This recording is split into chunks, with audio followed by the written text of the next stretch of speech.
Today we have a Titan build, but not just any Titan build. This is a new Void build that will turn your Titan into walking volatile nukes in any content in Destiny 2. I tested this build in at power level content, in the Legend campaign where we're 15 under, and also in the Lost Sector where we were 25 power level under. And the outcome every single time was just massive Void volatile nukes. By doing this combo, you then have infinite grenades as well. And when I say infinite grenades, I mean it. These grenades are also going to set off volatile nukes thanks to our Titan subclass. So you're basically just alternating nukes with your two different abilities and then using your weapons to handle any champions or high health targets that might come your way. We also have some of the best survivability in the game with this build because we have the Titan aspect that heals us and our entire team. We have Devour, so full heal on kills, and Void Overshields for that 50% damage reduction. And we also give those Void Overshields to ourselves and the entire team. So we're healing them and giving them overshields. Make sure to pay attention to the new fragment, the exotic, and the mods because all of this makes this loop of Void nukes possible. The mods are really important for that 100%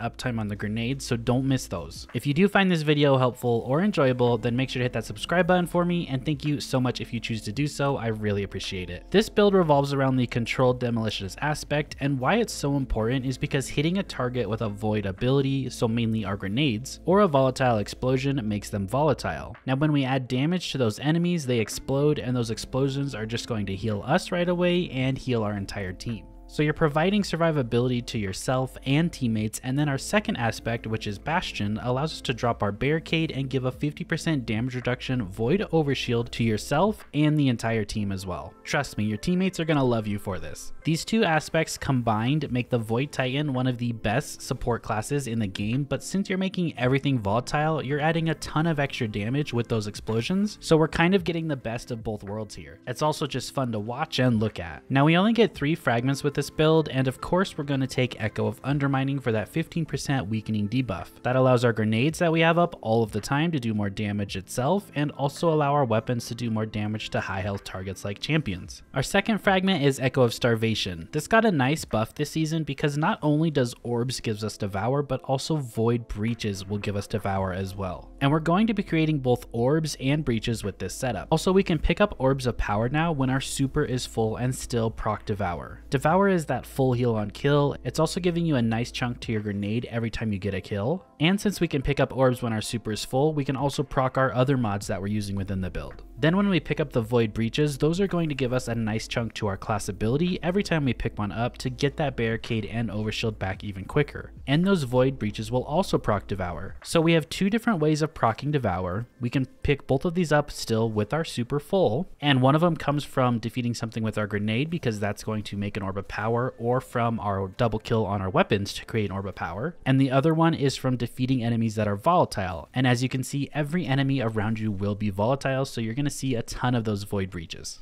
Our third fragment is a brand new one this season, and it is Echo of Cessation, and it is quite amazing. Finisher final blows create a burst of void damage that cause nearby targets to become volatile. So we get a little damage out of it, but the more important part here is making everything volatile to just feed in this whole Void Titan subclass and exotic. The second part is defeating volatile targets and makes those Void Breaches for us. These will just feed our Devour loop and our class ability loop, which will just add that much extra survivability to ourselves and the entire team with those Void Overshields. Now for stats on the build, you want to get that resilience to 100% for that extra damage reduction, then go for discipline next. Use whichever super you want depending on the content that you're doing, and the melee is also your choice. I do like shield throw because it is ranged, and I really don't want shield bash killing all the enemies if I go in with shield bash. Our exotic of choice is none other than Severance Enclosure. I have never made a build with this exotic before, so now it is time for you to shine. The exotic perk is that powered melee final blows unleash a damaging explosion. Finishers against more powerful targets increase the radius and damage of the explosion. So this pairs so well with our new fragment, as you can see, and we just set the world ablaze in purple volatile explosions. Every time you do a finisher, you're doing the damage from our chest piece. You're also spreading volatile from that new fragment, and the damage from the chest piece is just activating the volatile, so that's where we're getting the big explosion explosions. Then when we do that finisher, we get our full grenade back thanks to our mods, and that's how we can just loop our finisher, grenade over and over for some fun times. And even in difficult content, because we have the survivability on the Void Titan to do it. Now, speaking of mods, for those infinite grenades on the helmet, you're going to take Ashes to Assets, and we're going to stack 2 copies of these, so we get that super coming back really quickly because we have infinite grenades. Also on the helmet, we have Void Strand Dual Siphon. This is an artifact mod that you unlock that allows you to have this as one mod, and it makes Void and Strand weapons spawn orbs of power when we get those rapid kills. On the gauntlets, we're going to take firepower, so our grenade final blows create orbs of power, so we're going to create a lot of orbs of power that way. You have impact induction, causing damage with a melee attack reduces your grenade cooldown, just in case you need to top off that grenade here and there, but this one is interchangeable. We also have bolstering detonation, grants class ability energy when you cause damage with a grenade. This is just to feed our barricade and get that back quicker for those overshields. On the chest piece, we have a bunch of void resistance, arc resistance, and soul resistance because I was in difficult content and I wanted to take as much damage as possible. On the boots, we have stacks on stacks. Picking up an orb of power grants you 1 additional stack of armor charge. We also have absolution, reduce all ability cooldown each time you pick up an orb of power, and we have innervation, reduced grenade cooldown each time we pick up an orb of power. And every time we throw our grenade up here, right, with firepower, we're making that orb of power, so you always should have an orb of power on the ground. The class item is the real important one here. On the last one, we have explosive finisher. Collecting an orb of power causes you to gain 1 temporary armor charge. Finishers restore grenades. Consume 3 or more stacks of armor charge,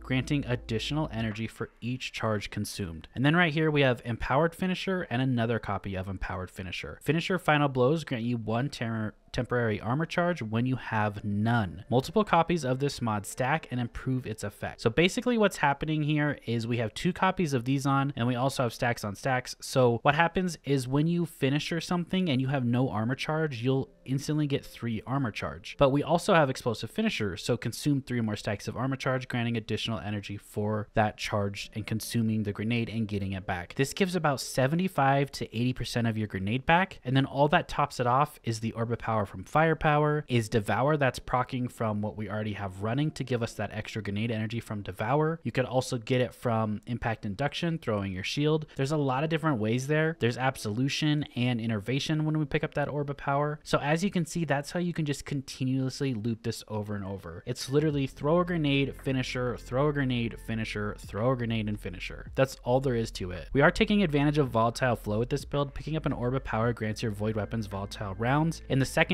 and heavy, if you have stuff with repulsor brace, that only helps because you can get that void overshield just by defeating all these volatile targets that we're creating. For the other artifact mods, if you want the authorized mods, you can take those. This makes grenades cheaper, and then this is where you get the multi-siphon mod for your helmet, and volatile flow is right here. Other than that, we're really not taking advantage of any of these. So if I was to build this completely out, I'd go with a more like heavy ammo finder and stuff like that, maybe even shatter orbs, so when I break shields that I do match, I create orbs. There's a bunch of different options there, but you really just want that volatile flow. So I hope you guys enjoyed this video. I hope you found it helpful, and I will see you guys all in the next video. Have a great rest of your day, and thank you so much for watching. I really appreciate it.